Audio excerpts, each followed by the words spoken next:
90% of what we call spirituality, to me, actually serves the dream state rather than serves waking up from the dream state. 10% of spirituality might belong to something beyond the dream state, which means spirituality belongs to life, to existence, to the wholeness of existence. So spirituality and life and everything else, it's the same thing. I don't see spirituality as something that's sort of separate from anything. I think that's part of, at least for me, that was part of awakening.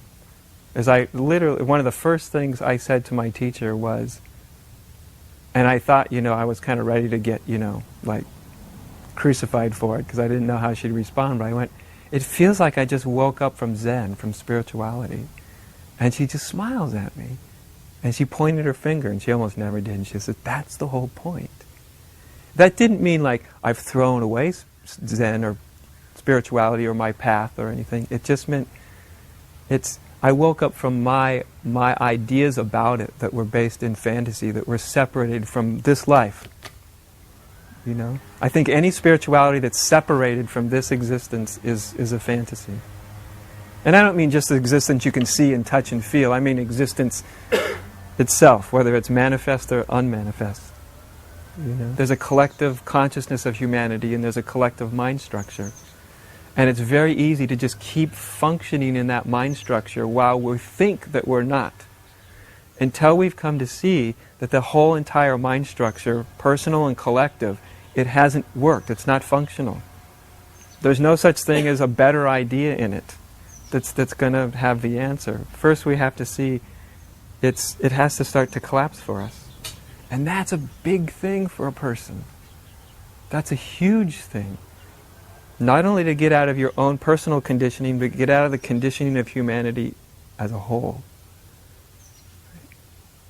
And this is what I find, this is where one comes up against fear, because when your consciousness starts to get to that place, what you feel like is you're leaving it all behind, right? I'm leaving the consciousness of humanity, but when you get there, what it feels like is I'm leaving the view that everybody agrees upon, that I've known my whole life, that we all function, I'm leaving that behind.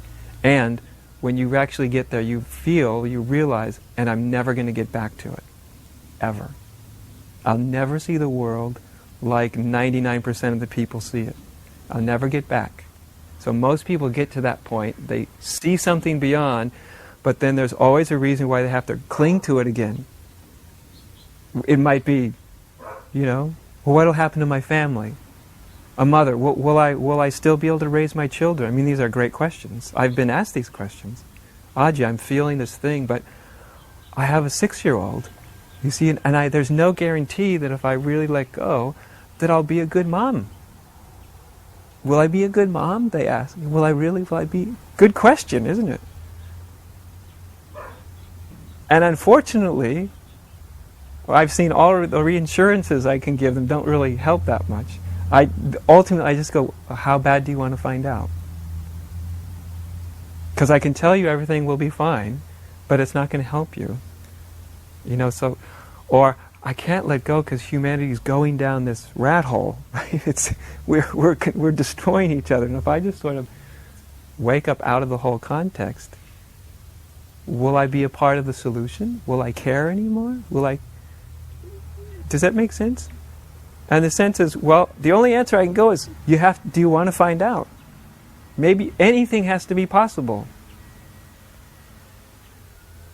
But if someone really lets go, and then they don't get caught in where they let go into, because you can get caught way out there in the middle of nowhere, or you can catch yourself. If you don't stop there, then it's like you come full circle. Like you let go of the world so that you can finally actually be in it. Yeah. But when you get to that point, there's so many good reasons why not to let go. And some of them are personal and some of them have to do with all of humanity, Because you feel like I'm leaving humanity behind. How dare I? It's the taboo against fully awakening. It's that taboo of a caterpillar becoming a butterfly. And you kind of have that ceiling. Well, am I going to care about the butterfly or the caterpillars anymore?